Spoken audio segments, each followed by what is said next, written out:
This is how I would coach a wrestler through, a period of where they're really struggling. Or maybe it's a wrestler who's never had a lot of success, but they're ready. They've been knocking on the door, and you're like, dude, you just don't know how good you are.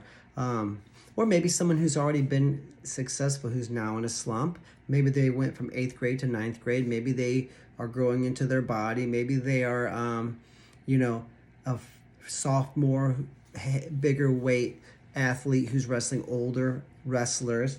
Any of these things where it's just sort of like, something's missing here. If it's a technique issue and they're new to wrestling, this video is not for you. All right, we're assuming they're skilled and they wrestle, pretty much year round, and they've got a firm grasp on the best 2 to 4 techniques from the very, very common positions, right? Because that's the foundation, right? Foundation wrestling. That's what we're all about, right? Okay, so tell them just to get the win. Take pressure off, okay? Say, I just need you to walk off the mat, get your hand raised, and get out of there. So I think we're confusing our kids because all you hear Penn State and Iowa and Oklahoma State say is Ohio State, bonus points, we need bonus points. Well, sure you do, right? And they would like for the Iowa Hawkeye to beat AJ Ferrari by 13 points, but I don't think they're really realistically expecting that to happen. Now, the Iowa Hawkeye needs to bonus point the number 11th ranked guy in America. Maybe there's a sophomore from Purdue who's a good, tough wrestler. John Smith says, AJ, we need the bonus points. We have to rock this kid. And so he goes out there trying to really, put the stamp on the guy.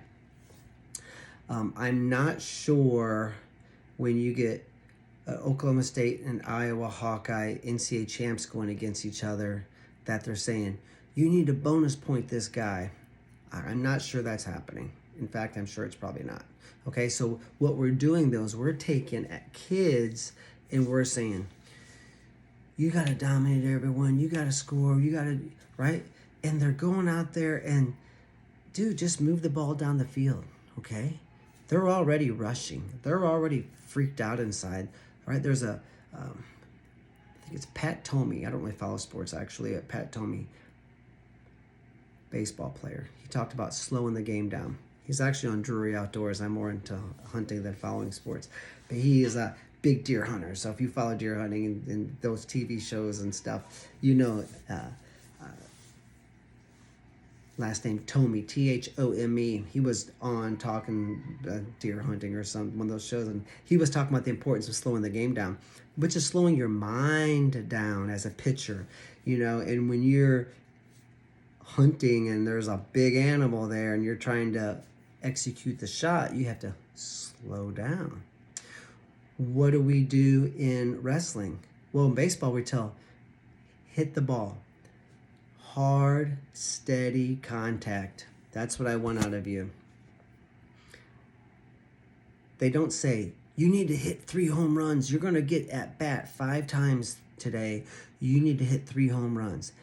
These guys are making $10 million a year, and their famous coaches are not dumping all that stress on them to hit a bunch of home runs today. They're like, you execute a great at-bat, and you hit this ball clean, hard, and often, and kind of like whatever happens, happens, which is one of our phrases we beat into our kids. I've got to quit focusing so much on outcomes right before the heat of battle. I got to focus on the ABCs. I've got to focus, I read a book, The Zen of Archery, because I'm kind of into archery and traditional archery and stuff. And they say, the Chinese are known for archery. It's like a religion over there, right? They say, shoot the arrow as if you don't care if it hits the bullseye or not. Obviously you care, but when you focus on the emotional thought-provoking outcomes and the score, you're less likely to calm down and execute a clean release, right? And whatever the ABCs of a good Olympic archer shot is, that's what you should be focusing on, right? Lincoln McElroy, if he wrestled back when I did, he was NCAA champ a couple times. There's a picture graph, I think it's on Rudis or something, and he says something about being obsessed with, executing and not think so much about winning.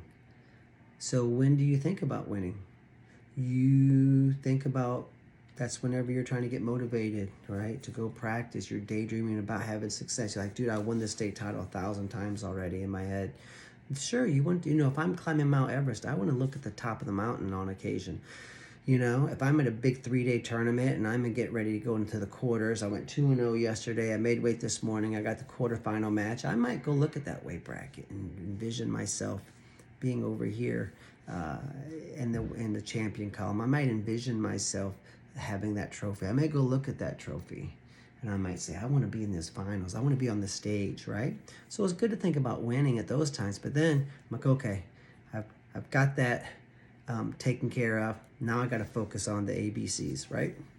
So from a wrestling standpoint, a lot of times when kids are in a slump, they've never learned to slow their brain down, to slow their mind down, to slow the game down.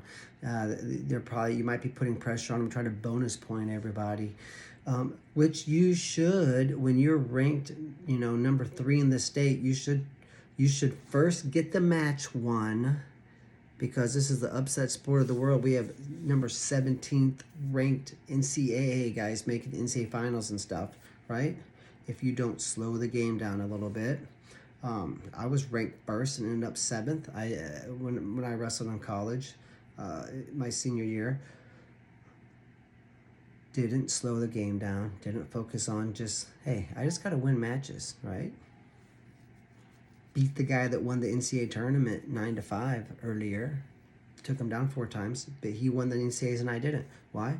Because I got involved in the outcomes, right? And I was like, I wanted to win so bad. And, I kind of got caught up in that, which is normal, but it pulled me away from focusing on hold position, my best 2 attacks on my feet, my best tie-ups, got to get my legs in on top, win 3 periods in a row, take the pitch one at a time.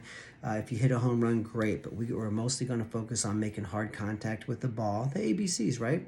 So I think even high-level wrestlers do this. Jordan Burroughs, I believe, went 0-2 at the Olympics, 5 years ago. He's an Olympic champ, so he knows better, but I'm assuming he had a bad tournament, right? Maybe he got caught up. So I think these are things that are normal, even at a very high level of athlete. But I do think that if you have an athlete who's struggling, you want to say, hey, just get the win, get off the mat, hold position. What's our phrases? Deep breathing, good body language. Be happy about where you're at. Don't get pulled into the scariness of wrestling. Be excited about the fun part of wrestling, okay? Have the same thoughts that you had going into season while that you're in the heat of battle. Focus on your game plan. And, hey, best dance in America. Score every chance I get. Take it 1 period at a time. Whatever happens, happens. I refuse to worry. I've got to focus on this first period and what I need to do to win this first period. That's it. Then second period, I'll worry about that. So I get so small and granular with my thoughts. And from an emotional standpoint, give your kids permission just to win, right? I guarantee you, when 2 NCAA champs are going at it, they're just trying to win that match, right? Sure, if they can get a major, they'll do it, but they just focus on winning. So I think sometimes we're screwing up our kids by putting too much, you got to pin everybody, you got to bonus point everybody, you got to break them mentally and all that stuff. I think it's screwing up their heads. Good luck.